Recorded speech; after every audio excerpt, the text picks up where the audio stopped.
السيسي إرادة شعب. حملة تحالف القوى السياسية. تحركت حملة السيسي إرادة شعب وحشدت وجابة المحافظات من خلال المؤتمرات الحاشدة بالجمهورية، وتواصل عملها حتى تعلن نتيجة الانتخابات الرئاسية، والتي تختتمها بحفل تكريم لكل من ساندها وتعاون معها من المشرفين والمستشارين والمنسقين، بهدف حث الناخبين على المشاركة في العرس الانتخابي، حرصا على استدامة المرحلة التصويتية وإتمامها بأكمل وجه يتناسب وقيمة مصر أمام الرأي العام المحلي والدولي.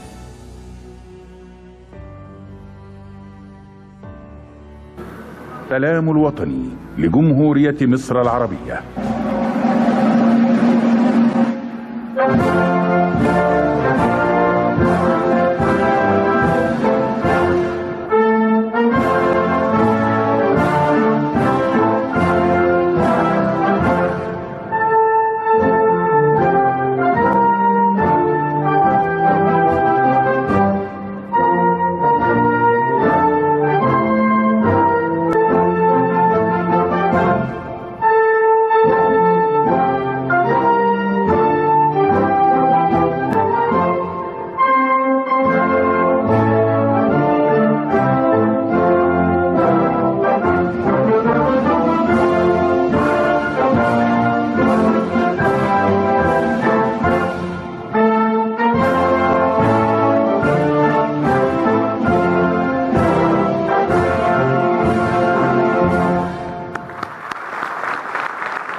مجاري وزباله والناس تعبانه هنا زي ما حضرتك شايف في جبل، لا فيها كهرباء ولا صرف صحي ولا ميه، عشوائيات.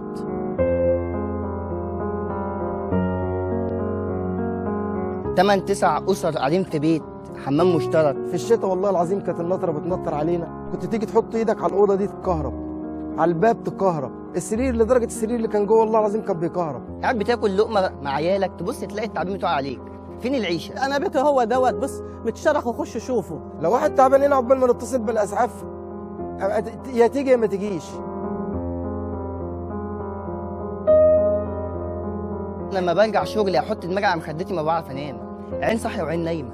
يا ترى تعبانه يقع على دماغي، يا ترى اعرابها هتكون على رجليا. انا ومراتي ومعايا 3 بنات عايشين في اوضه بحمام وبننام على حته سرير صغير. والله انا بحلم ان انا اعيش في حته شقه تلمني وتلم اولادي. اللي عايش في شقه غير اللي عايش في اوضه، واللي عايش في فيلا غير اللي عايش في شقه، ومحدش النهارده بيحس بحد. نفسي مش هقول لك في مواصفات عامله ازاي، بس على الاقل تكون اوضه تلمني انا وعيالي، اقل حاجه احط دماغي وانام مرتاح.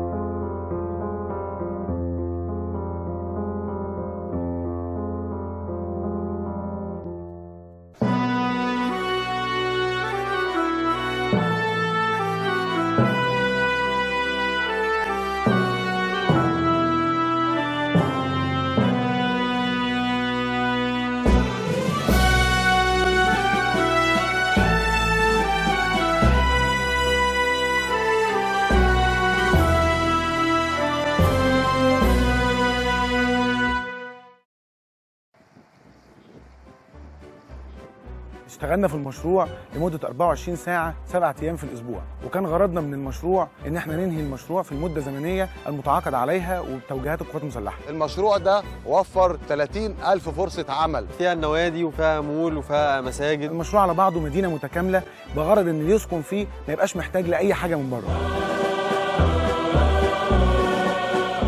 المشروع عبارة عن عمارات وخدمات وملاعب ودور عبادة، كل ده لخدمة الشباب. أنا ساكن من أشمون من منوفية، وقدمت على شقة تبع الإسكان في البريد، والحمد لله ربنا كرمني وجات. كنت جاي النهارده أتفرج على المدينة. فتحت الباب لقيت شقة الأجهزة كلها موجودة، ثلاجة، بوتاجاز، غسالة، سفرة، الأنتريه، أوضة النوم، أوضة الأطفال. على باب مصر تضم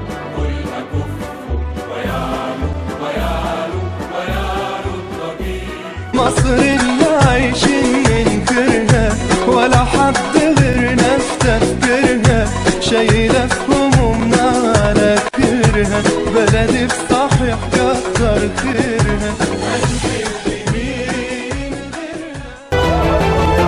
يوسف صلاح من الجيزة، نازلين النهارده عشان ندعم سيادة الرئيس عبد الفتاح السيسي، وطبعا بنقول له احنا ورانا. بدرية السيد نازلة عشان ادعم سيادة الرئيس، وبقول له ما تسيبهاش يا ريس، لو سبتها هتغرق.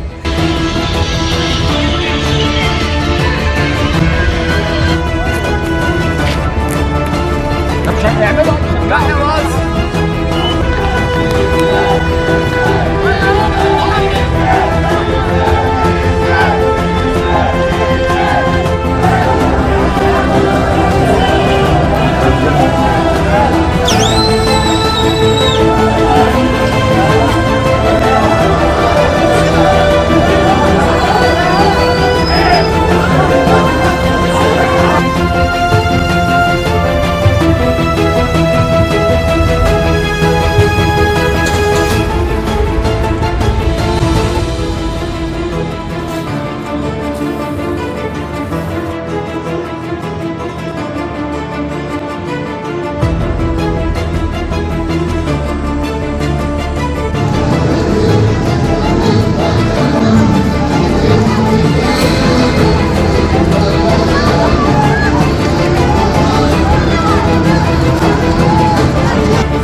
هيثم إبراهيم النحاس، شاب ابن مدينة الغربية، رئيس مجلس إدارة شركة النحاس للتجارة والاستيراد، ورئيس مجلس إدارة شركة جولدن تاور، وعضو بالهيئة العليا في حملة السيد الرئيس رئيس الجمهورية، حملة السيسي إرادة شعب. انت امي وانت ابويا وانت ناسي، في كل مكان بروح ويقولوا مصري رفع راسي، عاشق ارضك سماكي وحبي ليكي ده شيء اساسي.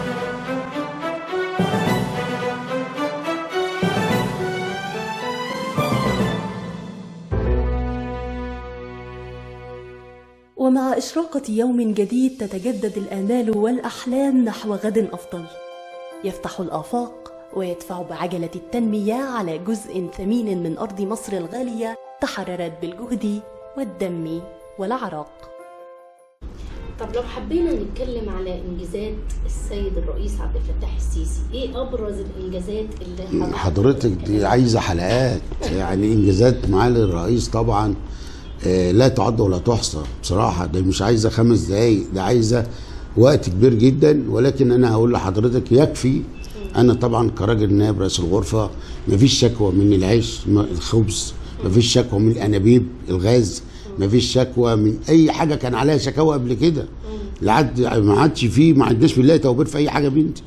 وعند حضرتك عندنا بنصدر الغاز، بنصدر الكهرباء، طبعا ما عادش عندنا مشكله في الكهرباء، كل حاجه الحمد لله متوفره، ما عادش الحمد لله، وربنا يديمها نعمه ان احنا عندنا كفايه ذاتيه من كل حاجه وبنصدر.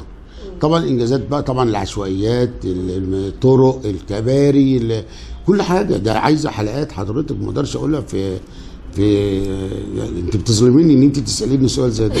لا ده انجازات ما شاء الله، ربنا يجعلها دايما على ارض الواقع. طبعا لما يكون ما فيش مواطن مصري مش حاسس بانجازات الرئيس. ايوه فعلا. كلنا طبعا، وحاجه جميله بصراحه. يعني هاتي اي حاجه قبل وبعد على جوجل، على اي حاجه شوفي قبل ايه وبعد ايه. تمام. لا ما شاء الله حاجه تانية، وان شاء الله القادم افضل واحسن بكتير ان شاء الله باذن الله. كل انجاز يبدا بحلم كبير، وكل نجاح يبدأ بقرار جريء. مصر الخضراء. واحنا هنكون بنفتتح خلال الأسابيع القادمة أول إنتاج من الصوب الزراعية، وأنا بكلمكم على 20,000 فدان صوب.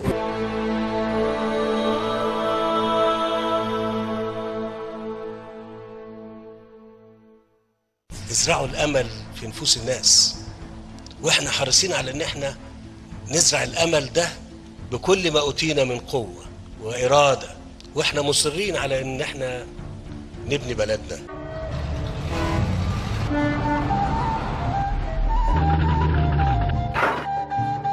انا اسمي محمد، سواق نقل تقيل.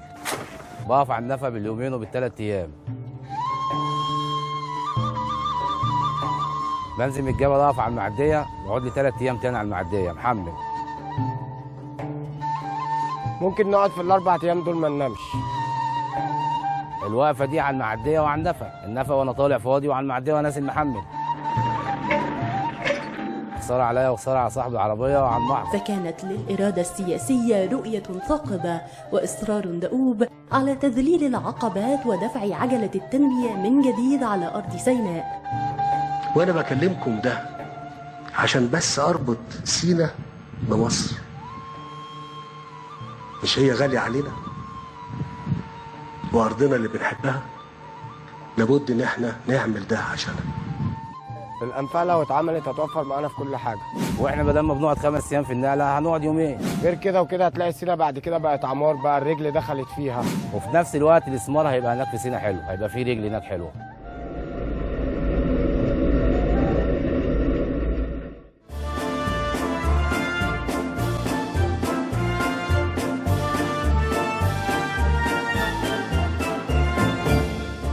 النفق بدأنا فيه كانت المنطقة هنا طبعا صحراء، مفيش أي حاجة. أنشأنا هنا مصنع. طبعا الجيش برضو استورد لنا أو اتعاقد مع الشركة الألماني إن هو يجيب القطع بتاعة المولز أو القطع اللي هي الحديد اللي بتصب فيها القطع بتاعة السيجمنت.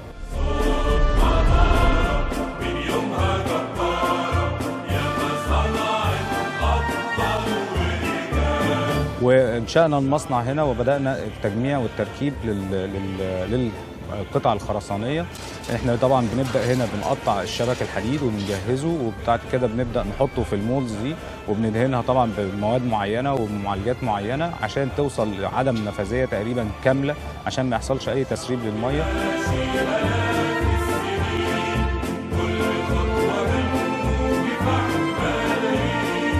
بدأ تجميع المكنة الفعلي في الشفط تحت في شهر 4، وانتهى تجميع المكنة قبل شهرين، يعني خدت أقل من شهرين في التجميع، ودلوقتي احنا يعني في انتظار انها تشتغل في خلال أيام. ابحث عن ذاتك يا مصري وشوف عمرها كام.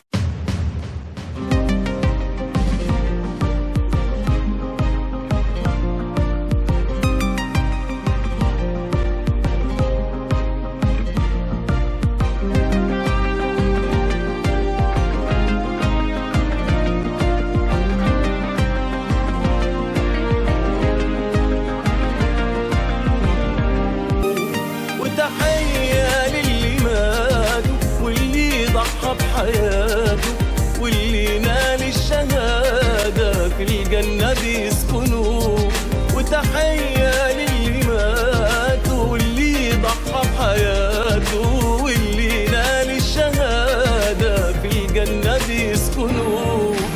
احنا في حالة حرب وقلنا يا رب قدرنا وقوينا، أرواحنا هنفديك يا مصر زعيمك صامت هيعدينا. احنا في حالة حرب وقلنا يا رب قدرنا وقوينا، بأرواحنا هنفديك يا مصر زعيمك صامت هيعدينا. والأمة العربية حرة قوية هتدمر أعادينا.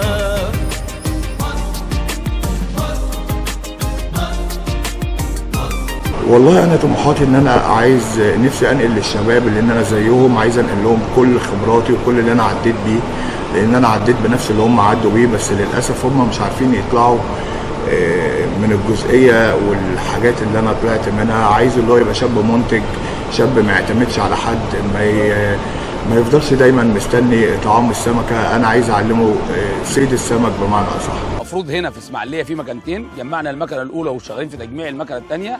في بورسعيد في نفس المكانتين، هم دلوقتي بيجمعوا في الاولى والمفروض يجمعوا بعدها في الثانيه.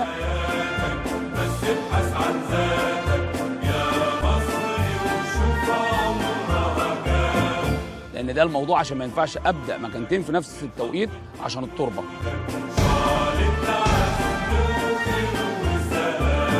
المكنه اللي هتخلص في نفس هنا في النفقين دول الاول هتطلع على النفق السكه الحديد اللي هو يبعد عن هنا كيلو او كيلو ونص.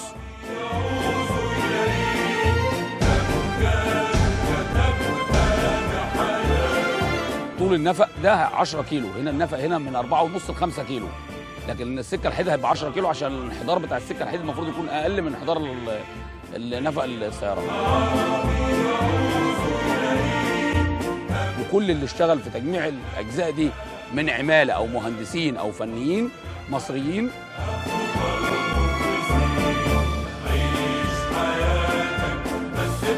وبده هيبقى سهلنا الحركه المروريه للوصول للسينا بدون اي مشاكل وبدون المعديات وبدون الارهاق اللي الناس كانت بتعانيه، بتقعد 7 ساعات و6 ساعات على المعديتين، دلوقتي ما بقتش معديه واحده، لان الموضوع بقى صعب جدا بعد ما بقت في قناه السويس الجديده. بقى الناس بدل ما بتنتظر معديه بقت بتنتظر معديتين، وده ان شاء الله هيبقى تسهيل لينا عشان نغزو سينا. هو ده فعلا التحرير الحقيقي لسينا، ان احنا نمتلكها كشعب ونعمرها كشعوب.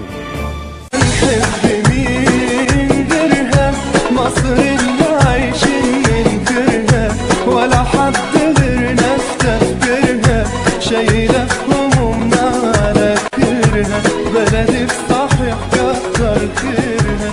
الهيئة الوطنية للانتخابات هي هيئة دائمة ومستقلة بذاتها، لا سلطان عليها، اتشكلت طبقا للدستور اللي الشعب وافق عليه في 2014 مع مراعاة كافة المعايير الدولية. الهيئة مكونة من مجلس إدارة بيضم 10 قضاة متفرغين تماما، وبيعاونهم جهاز تنفيذي مكون من كفاءات مختلفة ليها خبرة كبيرة في مجال إدارة الانتخابات. الهيئة مسؤولة من الألف للياء عن إدارة الاستفتاءات وكل أنواع الانتخابات في مصر، وتحديدا الانتخابات الرئاسية والبرلمانية والمحلية. يعني من ساعة ما نقول يلا انتخابات ونبتدي بدعوة الناخبين لحد إعلان النتيجة النهائية، وكل ده بيحصل بدقة ونزاهة وشفافية عشان الانتخابات تتم بشكل ديمقراطي سليم يليق بالمواطن المصري سواء كان ناخب أو مرشح. الهيئة الوطنية للانتخابات، شارك، صوتك هيوصل.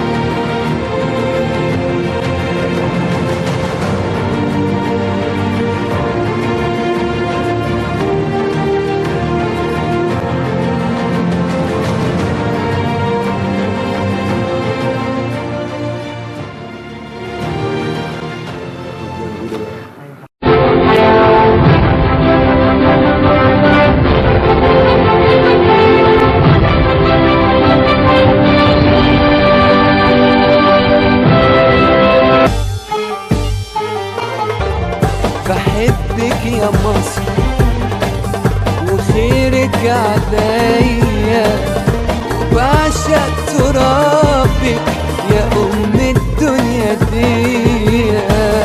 بحبك يا مصر يا مصر وخيرك عليا، وبعشق ترابك يا أم الدنيا دي. يا بلد الأصالة والشعب الكريم، يا بلد الشهامة والجيش العظيم. يا بلد الأصالة والشعب الكريم، يا بلد الشهامة والجيش العظيم. بحبك يا مصر يا مصر. الموضوع بقى فرض علينا وبقى على كل شاب فينا وكل واحد من افراد الشعب ان احنا لازم ننزل ننتخب السيد الرئيس عبد الفتاح السيسي. الموضوع وضح قدامنا واظن المشهد بان كسياسه خارجيه وداخليه، واظن احنا عندنا الوعي الكافي اللي احنا قدرنا نشوف المشهد دلوقتي عامل ازاي والرؤيه واضحه قوي. فده يعني لازم فرض دلوقتي كل واحد من افراد الاسره ينزل ينتخب السيد الرئيس عبد الفتاح السيسي. على بركة الله تبدأ المشاركة في صنع القرار السياسي، والبداية على الأرض بعيدا عن وسائل التواصل وخلافها.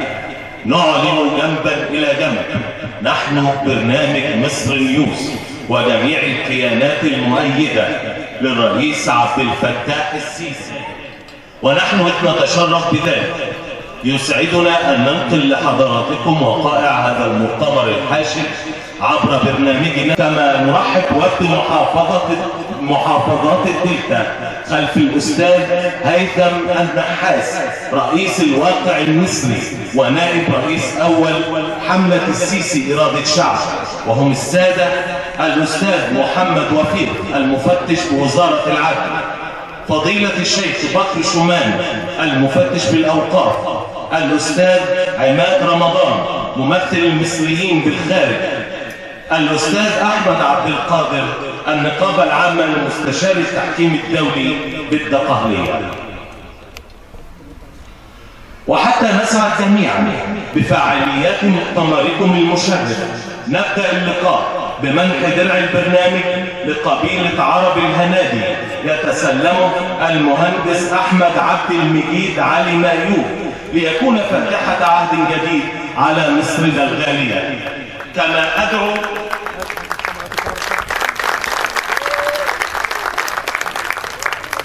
الأستاذ هيثم النحاس رئيس حزب الواقع المصري ونائب رئيس أول حملة السيسي إرادة شعب من أجل تقديم الدرع نيابة عن وفد محافظات الدلتا.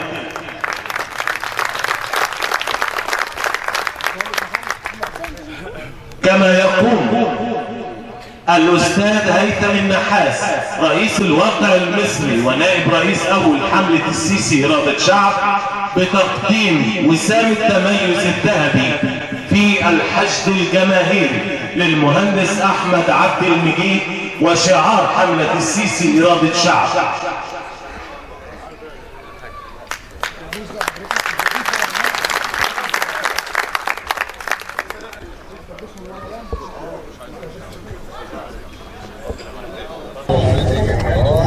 أستاذ هيثم النحاس، أهلا بحضرتك. أهلا بحضرتك، عاملة إيه أخبارك؟ الحمد لله. احنا النهارده بنشكرك على مشاركتك الجميلة النهارده في المؤتمر، خاصة إن الفترة القادمة محتاجة فعلا للشباب، لأن هي دي اللي هتقود السفينة الفترة اللي جاية.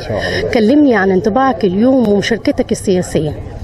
أنا انطباع اليوم اللي أنا جاي النهارده لازم يكون عندي اللي أنا فكرة اللي أنا أدي وعي للشباب، ده اللي يهمني جدا، لأن أنا شايف إن إحنا ده آخر طوق للنجاح عندنا، اللي هو الشباب عندنا هنا في مصر هم اللي هينهضوا بالبلد وهم اللي هيقدروا يقوموا بالبلد، لأن مفيش حاجة غير كده إن إحنا نقدر نعملها. وأنا كشاب كزي زيهم، وده دور عليا إن أنا كراجل اتعلمت وفهمت وعديت بمآزق كتير في البلد وطلعت منها كمشاكل كتير في حياتي واتعلمت فيها، ان انا لازم ادي وعي للشباب ولازم ادي لهم توعيه كويسه جدا، ولازم اعرفهم ازاي يشوفوا المؤامرات اللي حوالينا من البلاد، بالذات في الفتره اللي احنا فيها عايزين يوقعوا البلد، ودي مشكله كبيره جدا لو حصلت.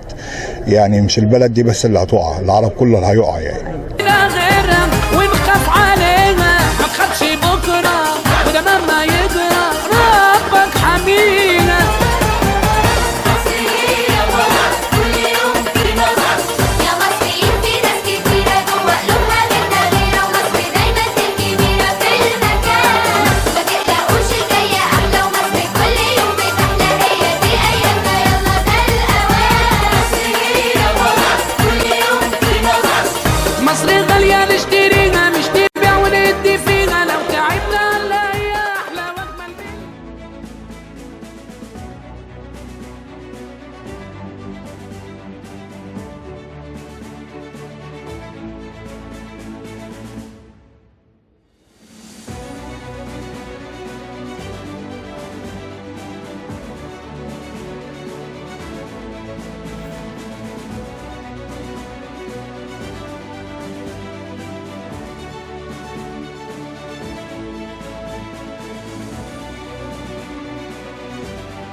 شعب مصر العظيم، أنني قد بذلت الجهد وصدقت العهد قدر ما استطعت، وتجردت للوطن مخلصا له العمل والنوايا، وانحيازي لإرادتكم والعمل بتجرد وإخلاص، حاملا معي شرف العسكرية المصرية.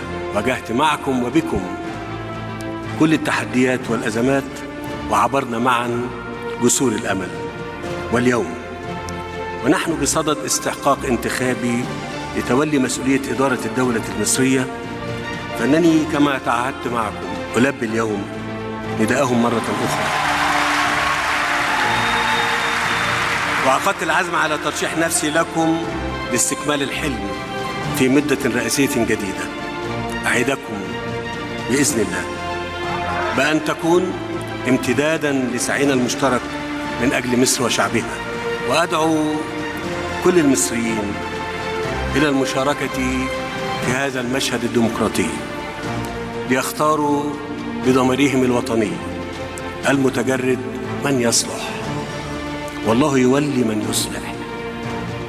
تلك دعوتي الصادقة، وهذه إرادة المصريين التي أحترمها وأعمل بها ولها.